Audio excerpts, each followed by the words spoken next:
ஒரு சிலது manufacturing defect அப்படின்ற மாதிரி சொல்கிறாங்க. ஒரு சில பேர்த்துக்கு வந்து மாற்றி கொடுக்கல. இது வந்து எங்களோட டிஃபெக்ட்டில் கஸ்டமரோட டிரைவிங் பேட்டர்ன் தப்பு. நான் நிறைய வீடியோவில் சொல்கிறது, எப்போவுமே ஒரு கார் வாங்குறீங்க அப்படின்னா வேற மற்ற டார்க் கன்வெர்ட்டர், சிவிடி, டிசிடின்னு போகும்போது இது வந்து பார்த்தீங்கன்னா அரௌண்ட் 2 lakhs கிட்ட செலவு வைக்கும். சப்போஸ் டோட்டல் ஃபெயிலியரை ஃபேஸ் பண்ணிச்சு அப்படின்னா இந்த டேட்டாஸை பொறுத்த வரைக்கும் வந்து பார்த்தீங்கன்னா உங்களுக்கு ரொம்பவே யூஸ்ஃபுல்லாக இருக்கும். ஒரு கார் வாங்கின யூசர் என்னெல்லாம் சொல்கிறாங்க அப்படின்றது. வணக்கம் ஜிஎஸ் ஃபேம், எல்லாரும் எப்படி இருக்கீங்க? அனதர் ஒரு டிஃப்ரெண்ட்டான ஒரு எபிசோட்குள்ளே உங்களை சந்திப்பதில் மிக்க மகிழ்ச்சி. இது வந்து ஒரு போட்காஸ்ட் எபிசோட் தான், பட் இதில் நான் மட்டும்தான் இருக்க போகிறேன். ரொம்ப நாளாக இந்த ஒரு எபிசோட் பண்ணணும்னு நானும் விரும்பிட்டு இருந்தேன். வாட் கார் அப்படின்னு சொல்லி ஒரு எபிசோட், என்ன கார் வாங்குவது அப்படின்னு சொல்லி இதை வந்து கேட்டகரைஸ் பண்ணி நிறைய பீப்புளுக்கு டிஃப்ரெண்ட் கைண்ட் ஆஃப் விஷயங்களை அட்ரஸ் பண்ணணும் அப்படின்றதுக்காக தான் இந்த எபிசோட் நம்பர் 1க்கு உங்களை வரவேற்பதில் மிக்க மகிழ்ச்சி. ஃபர்ஸ்ட் எபிசோடே நீங்கள் தம்ப்நெயில் அண்ட் டைட்டில் பார்த்துருப்பீங்க, பெஸ்ட் கார் அரௌண்ட் 10 lakhs. இதை நம்ம நிறைய பேசியிருக்கோம், பட் இன்றைக்கி நிறைய விஷயங்கள்லாம் மாறுதல் இருக்க போது இன்டெப்த்தாக நீங்கள் புரிதல் எடுத்துக்கொள்ள போகிறீங்க. இங்கே ஓப்பனிங் கண்டெக்ஸ்டாகவே நான் பார்க்குறது என்ன அப்படின்னா, இன்றைக்கி சம்மன் ஒரு ஷோரூம்குள்ளே வாக்கின் பண்ணி போகிறாங்க. ஒரு 10 லட்ச ரூபா பட்ஜெட் அவங்க கிட்டே இருக்குது அப்படின்னா, இன்றைக்கி டெசிஷன் அப்படின்றது ரொம்ப காம்ப்ளிகேட்டடாக இருக்குது. முதல்ல இருந்த மாதிரி இல்லை. ஏன்னா இந்த பட்ஜெட்டில் உங்களுக்கு 4 டிஃப்ரெண்ட் ஆட்டோமோட்டிவ் ஃபிலாசபிஸ் கொண்ட கார்கள் இருக்க தான் செய்யுது. ஃபார் எக்ஸாம்பிள் ப்ரீமியம் ஹேட்ச்பேக்குங்க, உங்களுக்கு இது வந்து எஃபிஷியன்சி அண்ட் அஃபோர்டபிலிட்டி ஃபோக்கஸ் பண்ணியிருக்கு. காம்பேக்ட் செடான் அப்படின்னு போனீங்கன்னா கம்ஃபர்ட்டை ஃபோக்கஸ் பண்ணியிருக்கு. இதுவே மைக்ரோ எஸ்யூவி அப்படின்னு சொல்லி போகிறீங்கன்னா பேட் ரோட்ஸ், அதுக்கப்புறம் வந்து பார்த்தீங்கன்னா இன்னைக்கு காலகட்டத்தில் பீப்புள் அந்த எஸ்யூவியோட ஒரு கிரேவிங் இருக்கும். பட் எனக்கு வந்து பட்ஜெட் ரொம்ப குறைவு, மைலேஜ் வேணும், எஃபிஷியன்சி வேணும், ஒரு குட்டி எஸ்யூவி கேரக்டரும் இருக்கணும் அப்படின்னா அந்த மைக்ரோ எஸ்யூவி வருது. இது மட்டும் இல்லாமல் இதே பட்ஜெட்டில் யூரோப்பியன் ஸ்டைலில் ஒரு rock start build and performance சென்ட்ரிக்கான எஸ்யூவியும் இருக்குது. அது வந்து டிரைவிங் ப்ளஷரை ஃபோக்கஸ் பண்ணியிருக்கு. ஸோ இன்ஸ்டெட் ஆஃப் ஆஸ்கிங் எந்த கார் பெஸ்ட் அப்படின்னு கேள்வி கேட்கறதுக்கு பதிலாக இந்த எபிசோட்ஸில் நம்ம எப்படி கேள்வி கேட்க போகிறோம்னா, எந்த கார் உங்களோட ஆக்சுவல் ட்ராவலுக்கு ஃபிட்டின் ஆக போகுது அப்படின்றத தான் புரிதல் எடுத்துக்கொள்ள போகிறோம். இந்த சீரீஸே அதுக்காகத்தாங்க. ஐ ஹோப் இந்த சீரீஸ் உங்களுக்கு யூஸ்ஃபுல்லாக இருக்கும்னு நினைக்கிறேன். கண்டினியூஸாக வந்து அடுத்தடுத்து இந்த சீரீஸில் என்னென்ன எபிசோட்ஸ் தேவை அப்படின்றத கமெண்ட்டில் மென்ஷன் பண்ணுங்கள், நானும் புரிதல் எடுத்துக்கொள்கிறேன். Welcome to what car episode number 1. இப்போது நம்ம ஃபஸ்ட்டு செக்மெண்ட்டில் என்ன பார்க்க போகிறோம் அப்படின்னா, ப்ரைஸ் ரியாலிட்டி என்ன அப்படின்னு சொல்லி பேசலாம். இங்கே நான் முதல் விஷயமே என்ன பண்ண போகிறோம் அப்படின்னா, இந்த வாட் கார் எபிசோடில் இந்த அண்டர் 10 lakhsல என்னெல்லாம் கார் எடுத்திருக்கேன் அப்படின்றத ரிவீல் பண்ணிவிட்டு வேரியன்ட் பொறுத்து அதோட ப்ரைஸிங் என்ன அப்படின்றதையும் சொல்லிட்டு டேரெக்டாக போகிறேன். ஸோ உங்கள் டைம் வேஸ்ட் ஆகாமல் இருக்கும். ஆக்சுவல் ப்ரைஸ் ப்ராக்கெட் பையர்ஸ் இந்த இடத்துல எதை டீல் பண்ணிட்டு இருக்காங்க அப்படின்னு பார்த்தீங்கன்னா, ஹேட்ச்பேக் அப்படின்னு வரும்போது இங்கே வந்து பலினோவோட ஜீட்டா வெரைட்டி எடுத்திருக்கோம். Manual 9.1 lakh on road pricing. அதே வந்து நீங்கள் ஜீட்டாவோட ஏஎம்டி போகிறீங்க அப்படின்னா, ஏஎம்டி அப்படிங்கும் போது இது வந்து ஒரு மேனுவல் டிரான்ஸ்மிஷனை ஆக்சுவேட்டரை வச்சு அதை வந்து பார்த்தீங்கன்னா ஒரு ஆட்டோமேட்டடாக பர்ஃபார்ம் பண்ணுற மாதிரி வச்சுருப்பாங்க. இதுதான் ஆட்டோமேட்டட் மேனுவல் டிரான்ஸ்மிஷன் சொல்லுவாங்க.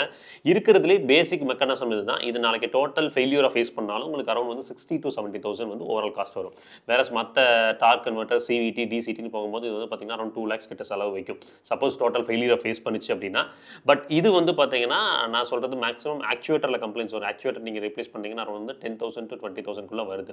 ஸோ ஒரு அஃபோர்டபிள் ப்ரைஸிங்கில் ஆட்டோமேட்டிக் அப்படின்னாவே இந்த ஏஎம்டி தான் பிராண்ட்ஸ் எடுத்துகிட்டு வருவாங்க. பலினோ அப்படின்னு மாறுது அப்படின்னு பார்த்தீங்கன்னா மேக்னெட்டி மெர்லியோட ஏஎம்டி ஒன் ஆஃப் தி இன்னைக்கு டைம் லைனில் நல்ல ஒரு டியூன்டான ஒரு வெல் கேலிப்ரேட்டட்னு சொல்லலாம். அதாவது ஜர்க் அப்படின்றது ரொம்ப ஹாஷாக புஷ் பண்ணுறீங்கன்னா தான் ஜர்க் கூட சொல்லும் போது ஹெட் நாட் அப்படின்றது வரும். அது கிளச்சை முடிச்சு அந்த கியர் ஷிஃப்ட் பண்ணுறது தெரியும். நீங்கள் ஒரு ஸ்லோ ஸ்பீட்ஸில் ஒரு லைக் வந்து ஒரு லைட் ஃபுட்டாக ட்ராவல் பண்ணக்கூடிய ஆள்னா அது தெரியாது, ரொம்ப கம்ஃபர்டபுளாக தான் வச்சுக்கும். ஸோ அந்த ஏஎம்டி தான் இங்கே கொடுத்துருக்காங்க. அமேஸ் அப்படின்றது நான் வந்து காம்பேக்ட் செடனில் எடுத்திருக்கேன். சப் 4 மீட்டரில் அது வந்து விஎக்ஸ் மேனுவல் வந்து பார்த்தீங்கன்னா 9.5 lakhs வருது. அப் டு 9.8 lakh வரைக்குமே ஒரு சில இடங்களில் ப்ரைஸ் வேரியேஷன் இருக்குது. இதில் வந்து ஆட்டோமேட்டிக் போகணும்னு நினச்சிங்கன்னா 10 lakh தாண்டிடும். அதுலேயுமே வந்து விஎக்ஸை தான் நான் சொல்லுவேன். இங்கே வந்து சிவிடி டிரான்ஸ்மிஷன் கொடுத்துருப்பாங்க. சிவிடி அப்படின்றது வந்து பெல்ட் பேஸ்டு மெக்கானிசம். ஒரு கோன் இருக்குங்க, அதில் தான் அந்த பெல்ட்டோட ட்ராவல் அப்படின்றது இருக்கும். அது வந்து பார்த்தீங்கன்னா ரொம்ப ஸ்மூத்துங்க, கியர்லெஸ் மெக்கானிசம். நீங்கள் வந்து ஸ்கூட்டிலலாம் பார்க்குறீங்களா, அந்த மெக்கானிசம் தான் அதில் பயன்படுத்தியிருக்காங்க. நீங்கள் எஸ்வி ஆர் மைக்ரோ கிராஸ் ஓவர்னு வரும்போது பஞ்சோட அட்வென்ச்சர் மாடலுங்க, பக்கா பைசா வசூல் ப்ராடக்ட். ஆக்சுவலாக மேனுவல் டிரான்ஸ்மிஷன் வந்து 8.9 lakh வருது. இதுவே நீங்கள் அட்வென்ச்சர் ஏஎம்டி அப்படின்னு போனீங்கன்னா, ஆட்டோமேட்டட் மேனுவல் டிரான்ஸ்மிஷன் போனீங்கன்னா 9.7 lakhs வருது.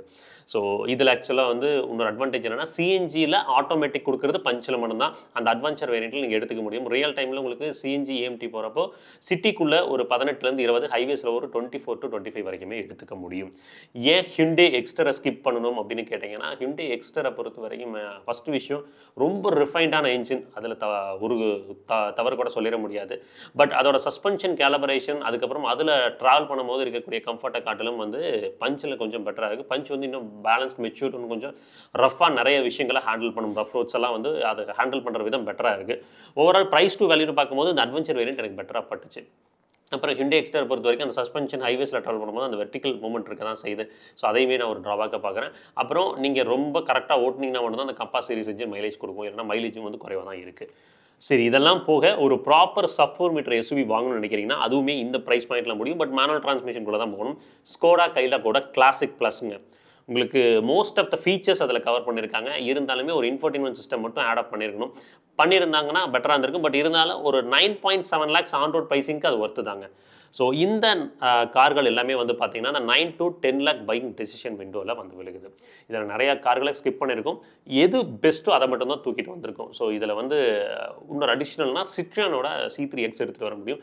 அது லிமிட்டட் சர்வீஸ் நெட்வொர்க்ஸ் இன்னும் கொஞ்சம் வந்து வைடன் ஆனோம்னா அதை நம்ம வந்து உள்ள இன்டாக்ஸ்குள்ளே எடுத்துகிட்டு வர முடியும். ஓகேங்களா? ஸோ ஒவ்வொரு கார்களும் மெக்கானிக்கலாக நிறைய விஷயங்களில் வந்து வேரியேஷன் இருக்குது. பேசுவோம். என்ஜின் அண்ட் மெக்கானிக்கல் கம்பேரிசன் அப்படின்னு பார்க்கும்போது நீங்கள் வந்து இந்த டேபிள் பார்த்தீங்கன்னா உங்களுக்கு கிளியராக புரிய வரும். பலினோ வந்து 1.2 litre K series natural aspirated petrol இன்ஜின்ங்க. உங்களுக்கு 4 சிலிண்டர் யூனிட் தான். உங்களுக்கு அரௌண்ட் 88.5 ஹார்ஸ் பவரும் உங்களுக்கு 113 நியூட்டன் மீட்டர்ஸ் ஆஃப் டாக்கும் ஜென்ரேட் பண்ணுது. ஆல்ரெடி சொன்னது தான் கியர் பாக்ஸ் 5 ஸ்பீட் மார்வல் அந்த ஏஎம்டியோட கொடுத்துருக்காங்க. இதுவே அமேஸ் அப்படின்னு போகிறீங்கன்னா 1.2 லிட்டர் ஐவிடெக் நேச்சுரல் ஆஸ்பிரேட்டட், இதுவுமே வந்து 4 சிலிண்டர் தான். கிட்டத்தட்ட சேம் பவர் இருந்தாலுமே வந்து டார்க் வந்து 110 நியூட்டன் மீட்டர்ஸ் தான். ஒரு 3 நியூட்டன் மீட்டர்ஸ் பலினோ விட கம்மி. பலினோட கர்வ் வெயிட்டும் கொஞ்சம் அமேஸ் கொஞ்சம் கூடங்க. அதனால் பவர் டெலிவரி பலினோ காட்டிலும் கொஞ்சம் வந்து லீனியராக தான் இருக்கும். அக்ரஸிவ் டெலிவரி அப்படின்றது இருக்காது. இங்கே வந்து 5 ஸ்பீட் மேனுவல் அப்படி இல்லைனா இந்த செக்மெண்ட்டில் இந்த ப்ரைஸ் பாயிண்ட்டில் நமக்கு ஒரு நல்ல ஒரு குவாலிட்டியான ஆட்டோமேட்டிக் டிரான்ஸ்மிஷன் வேணும் அப்படின்னா ஒரு 50,000 கூட போட்டு சிவிடிக்குள்ளே போகணும். இல்லைனா i20 தான். i20 போனீங்கன்னா ஸ்ட்ரக்சர்லி அது ஒன்றும் அப்டேட் பண்ணலை. அப்புறம் வந்து எஃபிஷியன்சியும் வந்து குறைவு. அதனால் அதை ஸ்கிப் பண்ணேன். பஞ்சுக்குள்ளே போகிறீங்க அப்படின்னா 1.2 litre Revotron natural aspirated 3 cylinder engine 85 horse power உங்களுக்கு 113 நியூட்டன் மீட்டர்ஸ் ஒரு 115 நியூட்டன் மீட்டர்ஸ் வரைக்கும் ஜென்ரேட் பண்ணும். 5 ஸ்பீட் மேனுவல் அது ஆட்டோமேட்டிக் கிடைக்குது. இந்த இன்ஜினில் இருக்கக்கூடிய ட்ராபேக்னு பார்த்தீங்கன்னா பவர் டெலிவரி ரொம்ப லீனியராக தான் இருக்கும். Definitely not refined as Baleno டமேஸ் அப்படின்னு சொல்லலாம். கைலாக் அப்படின்னு பார்த்தீங்கன்னா ஒரு 1 லிட்டர் TSI டர்போ பெட்ரோல் உங்களுக்கு 3 சிலிண்டர் இன்ஜின் தான். பட் ரிஃபைன்மெண்ட் லெவல்ஸ் டீசெண்டாக இருக்குன்னு சொல்லலாம். 114 horse power 178 newton meters of power output meters generate பண்ணுது. 6 ஸ்பீட் மேனுவல் அல்லது AT. சரி, இப்போ பேசுவோம். அதாவது என்ஜின் ரிஃபைன்மெண்ட் லெவல்ஸ் ஒரு அந்த என்ஜினை வந்து குறையே சொல்லிட முடியாதுன்னா ஆப்வியஸ்லி இங்கே அந்த சுசுக்கியோட கே சீரிஸ் இன்ஜின் தான். அது வந்து பார்த்திங்கன்னா ரிஃபைண்டாக இருக்கும். பவர் டெலிவரி நல்லாயிருக்கும். ஸ்லோ அண்ட் ஸ்டடியாக உங்களுக்கு கிடச்சிக்கிட்டே இருக்கும். எஃபிஷியன்சி ரீதியாகவும் வந்து பார்த்திங்கன்னா ரியல் டைமில் உங்களுக்கு நல்ல ஒரு மைலேஜ் கொடுக்கக்கூடிய இன்ஜின். அப்புறம் ஸ்லக்கிஷாக ஃபீலே ஆகாதுங்க. எல்லா விதத்துலையுமே ஒரு நல்ல இன்ஜின் அப்படின்னு பார்த்தீங்கன்னா இங்கே ஃபஸ்ட்டு ப்ரிஃபரன்ஸ் வந்து பலினோவோட அந்த 1.2 லிட்டர் கே சீரிஸ் இன்ஜின். அதுக்கடுத்து நேச்சுரல் ஆஸ்பிரேட்டரில் ஹோண்டா அமேஸ் வரும். ஹோண்டா அமேஸில் இருக்கக்கூடிய ட்ராபேக் என்ன அப்படின்னா பவர் டெலிவரி வந்து அந்த பலினோவோட கே சீரிஸ் அளவுக்கு வந்து இருக்கிறதில்ல. கொஞ்சம் லீனியர், இன்னும் லீனியராக தான் இருக்குது. ஈவன் தான் ஐவிடெக் இருந்துமே அந்த பவர் டெலிவரி அப்படின்றது லீனியராக இருக்குது. பிரெத் வந்து பார்த்திங்கன்னா ஒரு 110 120 கிட்ட லூஸ் ஆகுது. ஸோ அதை நம்ம பர்சனலாக பார்த்தோம். இதுக்கு அடுத்து தான் பஞ்ச் இது வரும். பர்ஃபார்மன்ஸ் சென்ட்ரிக்னா ஆப்வியஸ்லி இந்த செக்மெண்ட்டில் கைலாக் அந்த என்ஜின் வந்து ஒன் ஆஃப் தி அதாவது ஆன் பேப்பரில் வந்து மேபி வந்து 3XOலாம் இன்னும் பெட்டராக இருந்தாலும் but on road on wheel பவருங்கிறது வந்து இந்த கைலாக் கொஞ்சம் பெட்டராக தான் இருக்குது. ஸோ நீங்கள் என்னை பொறுத்த வரைக்கும் என்ஜினில் ஃபஸ்ட்டு வந்து பலினோ, அடுத்து அமேஸ், அதுக்கு அடுத்து பஞ்ச், அப்புறம் வந்து இந்த கைலாக்ங்கிறது டர்போ பெட்ரோலுக்குள்ளே போகிறீங்க அப்படின்ற பட்சத்தில் உள்ளே போகலாம். என்ஜின் கேரக்டர் அப்படின்னு பார்க்கும்போது ஸ்மூத்தரான ஆப்ரேஷனை நம்ம நோட் பண்ணணும். ப்ரெடிக்டபிளான பவர் டெலிவரி இருக்கான்னு பார்க்கணும். அப்புறம் லோவர் ரன்னிங் ஸ்ட்ரெஸ் இது எல்லாத்தையுமே நம்ம மானிட்டர் பண்ணணும். ஸோ இங்கே வந்து பஞ்ச் வந்து 3 சிலிண்டர் இன்ஜின் யூஸ் பண்ணுறதுனால மெக்கானிக்கலாக சிம்பிளர் பட் ஸ்லைட்லி லெஸ் ரிஃபைண்டாக ஃபீல் ஆகுது. கைலாக் வந்து ஒன்லி டர்போ சார்ஜ் என்ஜின் ஹியருங்க. இங்கே வந்து 178 நியூட்டன் மீட்டர்ஸ் ப்ரொடியூஸ் பண்ணுது. பஞ்சில் இருக்குது. பட் நீங்கள் டர்போன்னு போனீங்கன்னா கைலாக்குள்ளே போகிறது பெட்டர். ரஃப்லி 60% மோர் டாக் தென் அதர்ஸாக இருக்குது கைலாக் அப்படின்னு போகும்போது. ஸோ ஸ்ட்ராங்கரான ஒரு பவர் டெலிவரி, ஓவர்டேக்ஸ், ஹைவே டிரைவிங்க்கு ரொம்ப ஸ்மூத்தாக இருக்கும்.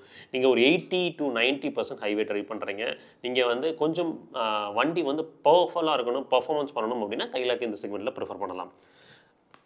இதை தாண்டி வரும்போது மைலேஜுக்கு வந்து பார்த்திங்கன்னா நான் செப்பரேட்டாக வந்து சொல்கிறேங்க. அதுக்கு முன்னாடி வந்து இப்போது இந்த டைமென்ஷன் அண்ட் ஸ்பேஸ் ரியாலிட்டி பற்றி பேசுவோம். ஒரு கார் வாங்குகிறோம் அப்படின்னா எல்லாத்துக்குமே இருக்கக்கூடிய கேள்வி என்ன, அந்த காரில் வந்து 5 பேர் நம்ம வீட்டில் போக முடியுமா? ஏன்னா இன்றைக்கி எல்லாமே வந்து 5 சீட்டர்னு சொன்னாலும் மோஸ்ட்லி 4 சீட்டராக தான் இருக்குது, 5 சீட்டராக இல்லை. அப்போது இந்த கார்களோட சீட்டிங் போஸ்டரை பேசுகிறதுக்கு முன்னாடி டைமென்ஷன் ரீதியாக அப்படின்னு பார்க்கும்போது அந்த டேபிள் உங்களுக்கு கிளியராக தெரியும்னு நினைக்கிறேன். இந்த இடத்துல வந்து எல்லா வாகனத்தோட டைமென்ஷனையும் கம்பேர் பண்ணியிருக்கோம். இங்கே ரியர் சீட் ஸ்பேஸ் ரேங்கிங் அப்படின்னு வந்தீங்கன்னா மோஸ்ட்லி வந்து சப் 4 மீட்டர் கேட்டகரிகளுக்கு போகிறனால கைலாக்கில் வந்து கொஞ்சம் பெட்டராக இருக்கும். அதுக்கடுத்து வந்து பலினோ, அப்புறம் அமேஸ், அதுக்கப்புறம் பஞ்சுங்க. பூட் ஸ்பேஸ் ரேங்கிங் அப்படின்னு வந்தீங்கனாலும் உங்களுக்கு இந்த இடத்துல வந்து பார்க்கும் போதே உங்களுக்கு எப்படின்ட்டு தெரியும். உங்களுக்கு அமேஸ் வந்து நல்ல தாராளமான ஒரு பூட் ஸ்பேஸோடு இருக்குது.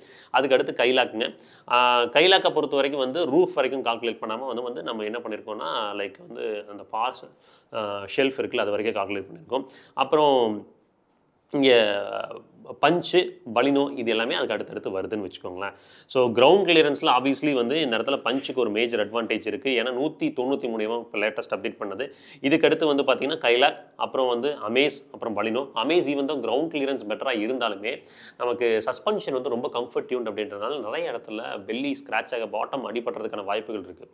அதனால நீங்கள் ஒரு ஃபுல்லி லோடாக 4 பேர் 5 பேர்லாம் போகிறீங்கன்னா ரொம்ப கேர்ஃபுல்லாக தான் ஸ்பீட் பிரேக்கர்ஸ்லையும் சரி பாத் ஹோல்ஸ்லையும் விடணும். இதில் வந்து அகலமான கேபின், அதாவது வந்து பார்த்தீங்கன்னா 3 பேர்த்த உட்கார்றதுக்கு அகலமான கேபின் அப்படின்னு யோசிச்சோம்னா இதில் எதுவுமே 3 பேர் அடல்ட் உட்கார முடியாது. ஈவன் தோ கைலாக் வந்து 1753 இருந்தாலுமே நமக்கு வந்து 3 அடல்ட் அக்காமடேட் பண்ண முடியாது. 2 அடல்ட் ஒரு குழந்தை அப்படின்றது தான் ஸ்பேசிங் இந்த கார்கள் எல்லாத்துலேயுமே. லெக் ஸ்பேஸ், நீ ஸ்பேஸ் அப்படின்னு பேசினோம்னா இந்த செக்மெண்ட்டில் வந்து ஈவன் லைக் கைலாக்கில் வந்து ப்ரொபோஷனலி டைமென்ஷன் ரீதியாக வந்து ஒரு பெட்டர்மெண்ட் இருந்தாலுமே லெக் அண்ட் நீ ஸ்பேஸ்னு வரும்போது பலினோ அண்ட் டிசைர் வந்து அந்த இடத்துல வந்து ஒரு பெட்டரான ஒரு எட்ஜ் வாங்கியிருக்கு. ஸோ இதுதான் டைமென்ஷன் அண்ட் ஸ்பேஸோட ரியாலிட்டி.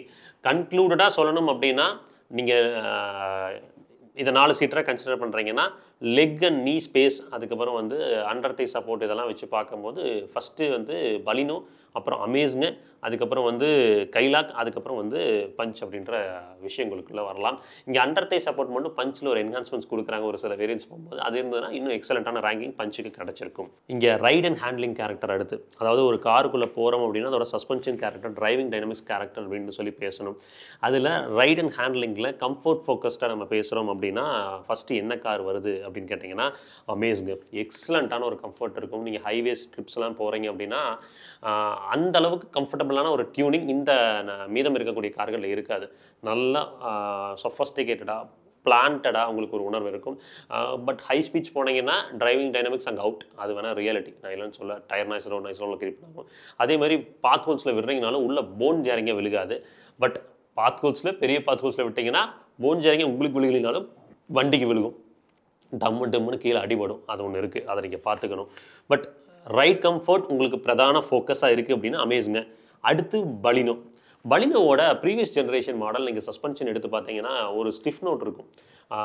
நிறையா வந்து இனிஷியல் பேச்சஸில் வந்து 2016 ஃபஸ்ட்டு பலினோ வாங்கினப்போ எல்லாருமே சொன்னது என்னன்னா சஸ்பென்ஷன் ரொம்ப ஹார்டாக இருக்குது அப்படின்னு சொன்னாங்க. அதுக்கப்புறம் ஒரு மிட் லைஃப் அப்டேட் மாதிரி சஸ்பென்ஷனுக்கு மட்டும் கொடுத்தாங்க. சஸ்பென்ஷன் மட்டும் மாற்றினாங்க. அதுக்கப்புறம் திரும்ப ஒரு மைனர் ஃபேஸ் லிஃப்ட் நடந்துச்சு. அதில் வந்து அதே சஸ்பென்ஷனை கண்டினியூ பண்ணாங்க. பட் இந்த பலினோ ஜென்ரேஷன் சேஞ்ச் வந்துச்சு பார்த்தீங்களா, அப்போது 5th ஜென்ரேஷனுக்கு மாறினாங்க. அதாவது பிளாட்ஃபார்மில் 4th ஜென்ரேஷன் ஹார்டெக்லேருந்து 5th ஜென்ரேஷன் ஹார்டெக் மாறினப்போ சஸ்பென்ஷனை ரீட்யூன் பண்ணி கேலிப்ரேட் பண்ண விதம் இன்றைக்கி எந்த கஸ்டமருமே பலினோட சஸ்பென்ஷனை குறை சொல்கிறது இல்லை. ஸ்டெபிலிட்டியுமே வந்து பார்த்தீங்கன்னா லீகல் ஸ்பீடான 120 வரைக்கும் நல்லா தான் இருக்குது. அதை தாண்டி போகும்போது ஒரு அன்னர்விங் ஃபீல் இருக்குது. பட் அமேஸை கம்பேர் பண்ணும்போது அந்த சஸ்பென்ஷன் வந்து கம்ஃபர்ட் லெவல் குறைஞ்சாலும் அது என்ன பண்ணுது அப்படின்னா கொஞ்சம் ஹேண்ட்லிங் கேரக்டரை கொடுக்குது. லைக் வந்து ஒரு 10% வந்து அமேஸை விட இது ஹேண்ட்லிங் கொஞ்சம் பெட்டராக இருக்குது. இதுக்கு அடுத்து வந்து பார்த்திங்கன்னா கைலாக்குங்க. பஞ்சை விட சஸ்பென்ஷன் வந்து கைலாக்கில் ஒரு ஸ்டெப் பெட்டராக இருக்குது. என்னென்னா கம்ஃபர்ட் அண்ட் ஹேண்ட்லிங்கை ஒரு ரைட் நோட்டில் பேலன்ஸ் பண்ண கார் அப்படின்ற மாதிரி என்னால் வந்து கைலாக்க சொல்ல முடியும். போன் ஜேரிங்கான பாத்ஹோல்ஸில் விட போன் ஜேரிங்னா நான் எதை சொல்கிறேன்னா உள்ள வண்டி குழியில் இறங்கும் போது நெக்குன்னு நமக்கு அடி தெரியும், நமக்கு முதுகுக்கு தெரியும், பட்டுக்கு தெரியும், உடம்புக்கு தெரியும். ஸோ அதுதான் போன் ஜேரிங் அப்படின்ற வார்த்தையில் நம்ம மென்ஷன் பண்ணுறோம். அதெல்லாம் இங்கே கைலாக்கில் இருக்கிறது இல்லை. ஹேண்ட்லிங் எக்ஸலண்ட்ங்க. இந்த செக்மெண்ட்டில் ஹேண்ட்லிங்கை ஃபோக்கஸ் பண்ணுறது எக்ஸலண்ட். இதுக்கு அடுத்து பஞ்சு வந்து இந்த ரீசன்ட் ஃபேஸ் லிஃப்ட்டில் வந்து பார்த்திங்கன்னா ஸ்லைட்டான ஒரு ஸ்டிஃப் நோட் கொடுத்துருக்காங்க முதல்ல இருந்ததை விட ஹேண்ட்லிங் கேரக்டரை என்ஹான்ஸ் பண்ணுறதுக்கு. அதனால் வந்து இந்த பர்டிகுலர் கம்பேரிசனில் கம்ஃபர்ட் ரீதியாக பஞ்சுக்கு வந்து பார்த்திங்கன்னா கடைசி இடம் தான் கிடைக்கிது. ஹேண்ட்லிங் அண்ட் ஸ்டெபிலிட்டி அப்படின்னு வந்தீங்கன்னா இந்த இடத்துல தான் கைலாக் ராஜ்யம் எக்ஸலண்ட். அதை நீங்கள் வந்து அந்த செக்மெண்ட்டில் வேறு அந்த கார் கூடலாம் கம்பேரே பண்ண முடியுது அப்படின்ற அளவுக்கு ஹேண்ட்லிங் அண்ட் ஸ்டெபிலிட்டி இருக்கும். அதுக்கடுத்து பஞ்சோட டர்போ பெட்ரோல் நம்ம ட்ரைவ் பண்ணும்போது அந்த தேர்ட் கியர் வந்து ரொம்ப டாலான ஒரு ரேஷியோ இருந்துச்சுங்க. ஒரு 100 to 120லாம் போகும்போது அவ்வளோ சாலிடாக பிளான்டடான ஒரு உணர்வை கொடுத்துச்சு. இந்த டைம் வந்து பஞ்சை பொறுத்த வரைக்கும் வந்து ஒரு மெச்சூர்டு செட்டப்குள்ளே போயிட்டாங்க. ஹேண்ட்லிங் அண்ட் ஸ்டெபிலிட்டியில் கைலாக் அடுத்து பஞ்ச் தான் இருக்குது. அதுக்கடுத்து பலினோ, அதுக்கடுத்து அமேஸ்ங்க. ஸோ அமேஸ் வந்து ரொம்ப கம்ஃபர்ட் ஓரியன்டாக போயிட்டனால அந்த ஹேண்ட்லிங் கேரக்டர் மிஸ் ஆயிடுச்சு அப்படின்ற மாதிரி நான் ஃபீல் பண்ணுறேன்.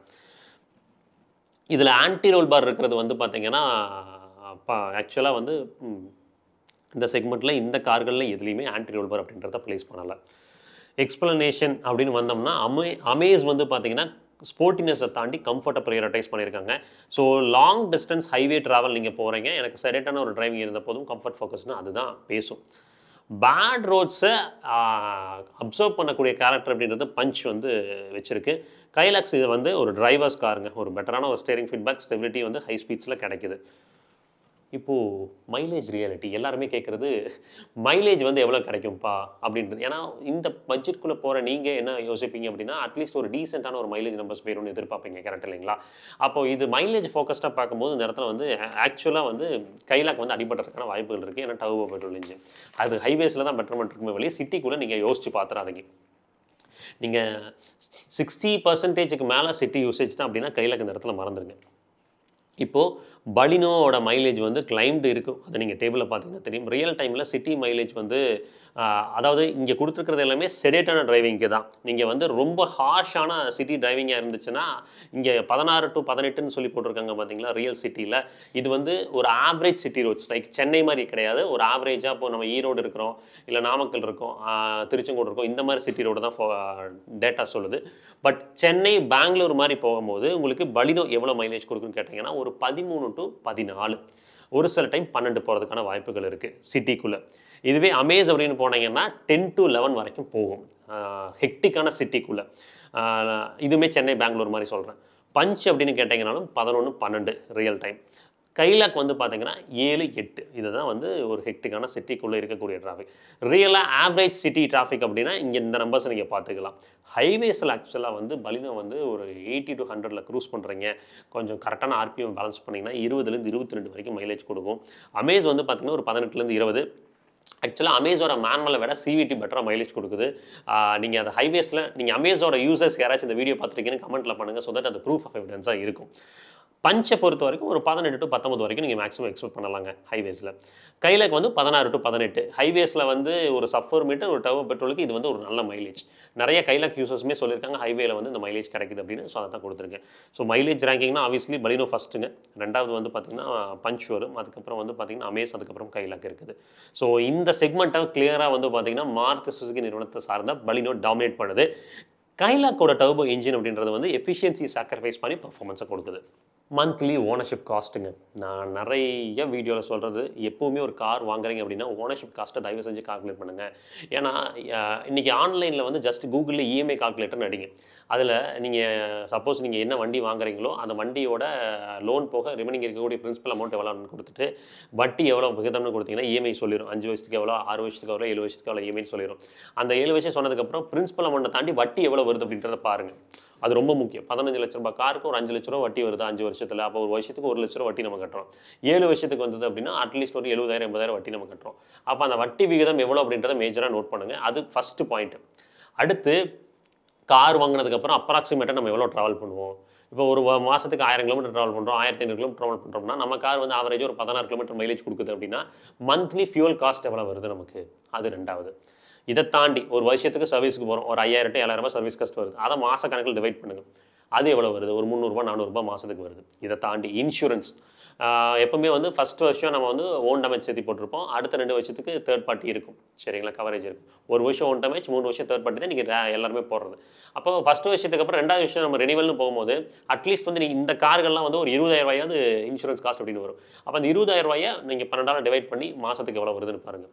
அப்போ இதுக்குள்ளே மாதத்தில் சர்வீஸ் காஸ்ட் கொண்டு வந்திருக்கிறோம், இன்சூரன்ஸ் காஸ்ட் கொண்டு வந்திருக்கும், ஃபியூவல் காஸ்ட் கொண்டு வந்திருக்கும், இஎம்ஐ எடுத்து வந்திருக்கும். ஸோ இதெல்லாம் வரும்போது ப்ராப்பரான ஒரு ஓனர்ஷிப் காஸ்ட் கிடைக்கும்.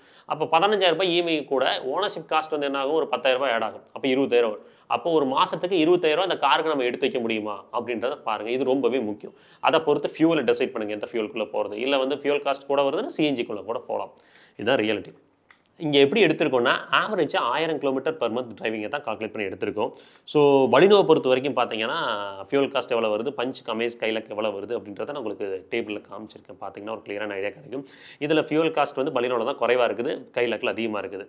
ஸோ ஓனர்ஷிப் காஸ்ட் இஎம்ஐயும் இன்க்ளூட் பண்ணி கொண்டு வந்தால் இங்கே வந்து அப்ராக்சிமேட்லி வந்து பஞ்ச் வந்து 21,600 பலினோ 21,700ங்க. அமேஸ் வந்து 23,200, கைலக் வந்து 25,500 வருது. இது வந்து ஒரு மந்த்லி ஓனர்ஷிப் காஸ்ட்டாக நான் சொல்கிறேன். தயவு செஞ்சு ஓனர்ஷிப் காஸ்ட்டை கால்குலேட் பண்ணுங்கள். கொஞ்சம் வேகமாக போகிறேன், காரணம் என்னென்னா உங்களோட டைம் அதிகம் எடுத்துக்கக்கூடாது அப்படின்றதுக்காக தான். இது வந்து ஸ்பாட்டிஃபைல இருக்கும், நீங்கள் சப்போஸ் நீங்கள் ட்ராவலில் இருக்கீங்கன்னா கேட்டுக்கோங்க. அடுத்து சேஃப்டி. ஒரு காரோட சேஃப்டி அண்ட் ஸ்ட்ரக்சரல் ஸ்ட்ரென்த் அப்படின்றது ரொம்ப முக்கியங்க. இதில் கிராஷ் டெஸ்ட் ரேட்டிங் அப்படின்றத பற்றி பேசிடுவோம். பலினோக்கு 4 ஸ்டார் வந்து பாரத் என்கப்பில் இருக்குது. அது வந்து 2,000 ரூபாய்க்கு 6,000 ரூபாய்க்கு ரெண்டுக்குமே பொருந்தும்.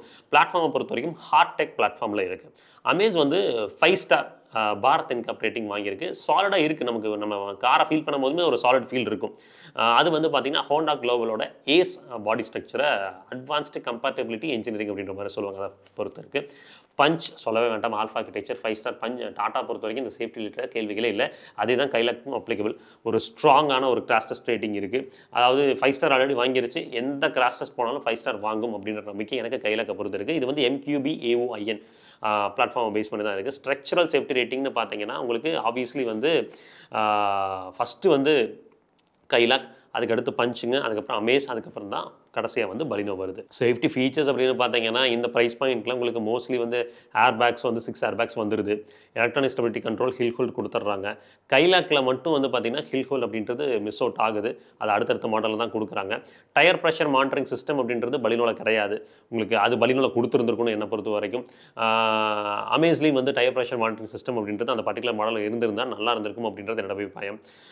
ஐசோஃபிக்ஸ் பொறுத்த வரைக்கும் எல்லா கார்களையும் கொடுத்துருக்காங்க. சேஃப்டி ரேங்கிங்கில் ஃபஸ்ட்டு கைலாக், ரெண்டாவது வந்து பார்த்தீங்கன்னா இந்த ஃபீச்சர்ஸை வச்சு பேசும்போது வந்து பஞ்ச் அண்ட் அமேஸ் அப்படின்றது வரும். அடுத்து வந்து பலினோங்க, கடைசியாக பலினோ. செக்மெண்ட்டில் எப்போவுமே இந்த வாட்கார் எபிசோடில் என்ன பண்ணுற போகிறோன்னா கடைசியாக போகும்போது இந்த ஓனர்ஸோட real time feedback, common issue என்ன ஃபேஸ் பண்ணியிருக்காங்க, இது வந்து வெப்லேருந்து நம்ம எடுக்கிறோம். காமனாக வந்து ரிப்போர்ட் என்ன இருக்குது அப்படின்றது. இந்த டேட்டாஸை பொறுத்த வரைக்கும் வந்து பார்த்தீங்கன்னா உங்களுக்கு ரொம்பவே யூஸ்ஃபுல்லாக இருக்கும். ஒரு கார் வாங்கின யூசர் என்னெல்லாம் சொல்கிறாங்க அப்படின்றது. காமனாக பலினோவில் சொல்லக்கூடிய கம்ப்ளைண்ட் என்னென்னு கேட்டிங்கன்னா இன்டீரியர் ரேட்டல் ஆகுது. நம்ம நிறைய வீடியோ சொல்லியிருக்கோம். அந்த பிளாஸ்டிக் அந்த கிராஷ் பேடில் வந்து பார்த்திங்கன்னா அவ்வளோ மல்டிபிள் பேனல்ஸ் இருக்கும். ஸோ அதனால் ரேட்டல் அப்படின்றது ஆகுது. பாடி பேனல்ஸ் வந்து எக்ஸ்டீரியர் பாடி பேனல்ஸ் வந்து ரொம்ப வந்து சீப் மெட்டல் குவாலிட்டிலாம் வந்து தின்னாக இருக்கிறதுனால சின்ன சின்ன அடிபாடுகளுக்கே டென்ட் ஆகிறது, அப்புறம் உடஞ்சி போகிறது, இந்த மாதிரி விஷயங்கள் நடக்குது.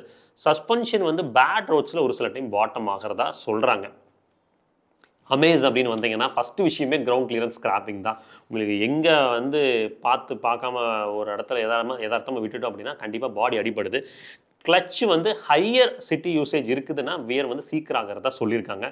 அப்புறம் மாருதியை கம்பேர் பண்ணும்போது இந்த எண்ணெயில் வந்து சர்வீஸ் காஸ்ட் கொஞ்சம் வந்து அமேஸில் கூட.